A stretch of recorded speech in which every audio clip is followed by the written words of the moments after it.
দিয়ে দিয়ে রড সোজা করা লাগে। রডের কাম খুব কষ্ট। এই যে রড সোজা করবে লাগছে, এই এই সোজা করো হ্যাঁ, এই যে এইফালে আয় ওফালে নে কয়। রডের কাম খুব কষ্টকর কাম। এইসব কাম কেউ করিও না, খুব কষ্ট হয়। আমরা শিখি ভুল করছি।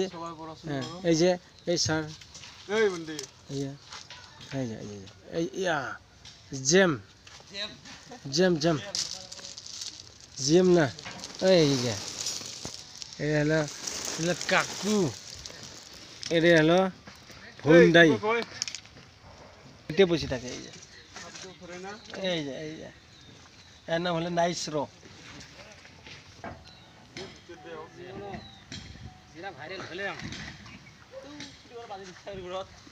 মালিকের স্যান্ডেজ ফাটাস না।